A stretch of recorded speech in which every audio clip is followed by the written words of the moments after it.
Samuel, a new ray and a new verse. Well, 2 to be exact. 12 through 14. Let's dig in. So don't you see, we don't owe this old do-it-yourself life 1 red cent.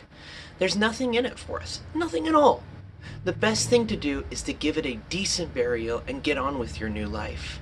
God's Spirit beckons. There are things to do and places to go. And I was thinking about what, the different ideas in there. Because like the old do-it-yourself life, we have a tendency, especially in some cultures, God helps those who help themselves. I've read the Bible in several versions. I've never found that in any one of them that I consider to be close to the understanding of the word. Mostly because if you could do it by yourself, why did Jesus have to die for you? And if one of the core tenets of Christianity is that we can't do it for ourselves, we need Jesus to have died for us, the final and last perfect sacrifice that sets us right with God so that we can trust Him, move into Him, and live with the Lord, then the concept of I can do it myself is repudiating the very thing that God said He came to do. Save us. And so it strikes me that this idea of we have to do it ourselves doesn't really jive with God's Spirit beckoning you into a relationship.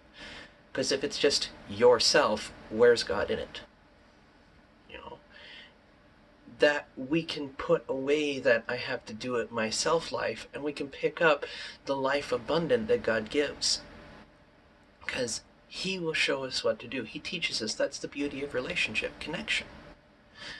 So we don't have to play by the old world style of game because it has no real meaning to us.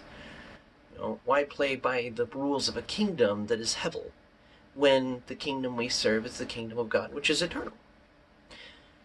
And so that style of living, the kingdom lifestyle of living, Micah 6:8, I've told you humans what you are to do, love righteousness, do good. If that kind of idea and that kind of life is only lived by God living in us and us inviting Him in, then He shows us how to live consistently through Him in surrender to Him, rather than trying to do it ourselves. So, quicker video today, but I would just offer, rather than think about the things that, well, I have to do it myself, or I have to do it for myself, and I'm only on the... No. Instead of trying to do the self-help setup, which the word says is no help at all,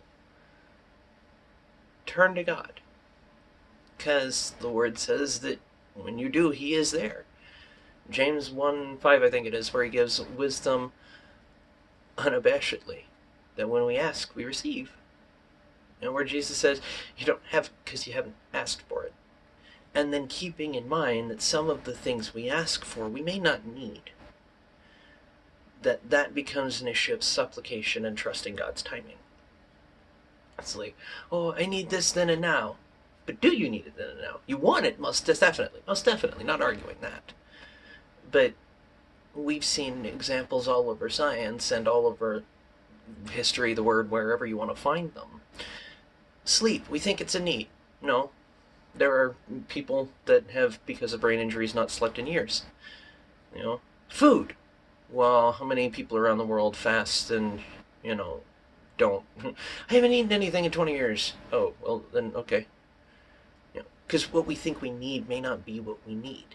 What we need, truly need, capital need, is God. The rest comes as we pursue Him. All things coming into alignment in His perfect timing. That's where we get to trust. God's Spirit beckoning us into that trust, into where He has for us. So, I'd say remember, you don't owe this old do-it-yourself life 1 red cent. Nothing doing for it, nothing needed of it. Just trust God, because He's got you, and He'll never let you go. I'll see you guys tomorrow for 15 through 17. See you then. Bye.